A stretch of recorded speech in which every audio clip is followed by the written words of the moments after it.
সারা জীবন ব্লেন্ডারে মশলা ব্লেন্ড করে খাইছি, আর গ্রামে এসে আমার হামান দিস্তায় চাল গুঁড়া করা লাগতেছে। এই বকবক করতেছো কেন গ্রামে এসে?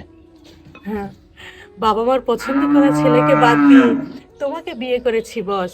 এখন গ্রামে এসে আমার হামান দিস্তায় চাল গুঁড়া করা লাগতেছে। বকবক আমি করবো ছাড়া তুমি করবা? হামান দিস্তায় চাল গুঁড়ো করা আমার কি এমন কঠিন কাজ? বকবক করার কি আছে? গুঁড়ি করে পিঠা বানাবা, তার বকবক করতেছো কি জন্য?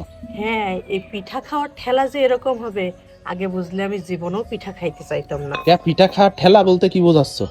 রাত্রেবেলা আমার সদ্দেহ শাশুড়ি আম্মা জিজ্ঞেস করলো, বৌমা পিঠা খাবা? তখন আমি বললাম যে হ্যাঁ পিঠা খাবো।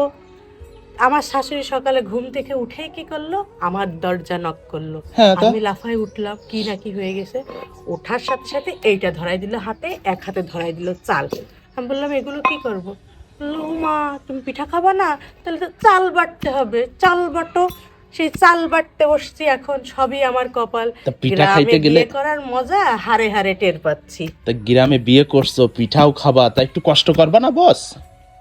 সেইটাই তো বস, এই পিঠা খাইতে গিয়ে যে এই কষ্ট করতে হবে এই জানলে জীবনেও পিঠা খাইতে চাইতাম না। কারণ শহরে রাস্তার মোড়ে মোড়ে 5 টাকা 10 টাকায় ভুড়ি ভুড়ি পিঠা পাওয়া যায়।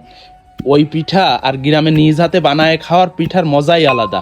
আর তুমি ঘরের বাড়ির একমাত্র বৌমা মানুষ, পিঠা বানাবা, সবাই মিলেমিশে খাবে, কি হইছে? সবাই প্রশংসা করবে, না বৌমা পিঠা ভালো বানায়, পিঠার হাত ভালো। আমি বানাবো? হ্যাঁ, তা কে বানাবে? ওমা, আম্মা তো পিঠা খাওয়াইতে চাইলো। আরে আম্মা পিঠা খাওয়াইতে চাইছে, এই যে চাল টাল সব অ্যারেঞ্জ করে দিছে, এগুলা এখন তুমি করবা। এগুলা গুঁড়ি করে এরপরে নারকেল কুড়ায়, তারপরে সবকিছু প্রসেসিং করবা তুমি, তারপরে পিঠা বানাবাও তুমি। কি কি পিঠা বানাবা? এই ছিল আমার কপালে শেষমেশ। কেন? আমি তোমার 2টা পায়ে ধরি, হাতেও ধরি, পায়ে ধরি। আমি আজ জীবনে শীতকালে গ্রামে এসে পিঠা খাইতে চাবো না। আরে আমি শীতকালে কানে ধরছি, আমি আজ জীবনেও পিঠা খাইতে চাবো না, কিন্তু এই হাত থেকে আমার মুক্তি দাও। শীতকালে গ্রামে এসে পিঠা না খাইলে কি ঘোরার মজা হয় বোকা? হ্যাঁ, মজা তো কত হচ্ছে, তা আমি এই যে হারে হারে টের পাচ্ছি, দেখতেছো না? আরে একটু কষ্ট করলে সবাই প্রশংসা করবে যে বৌমা কি অস্থির অস্থির পিঠা বানাইছে।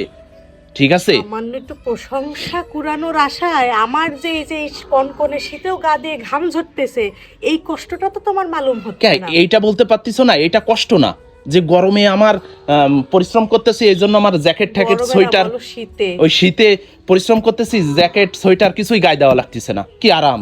আর এই জায়গায় কত রোদ। আচ্ছা, অনেকক্ষণ ধরে অনেক লেকচার দিচ্ছে শুনতেছি, এত আরাম যখন, এত আরাম যখন, নিজে এসে একটু করো না কাজটা। কেন আমি করতে যাব কেন? তুমি এ কাজ কি আমার কাজ? দিচ্ছ কেন?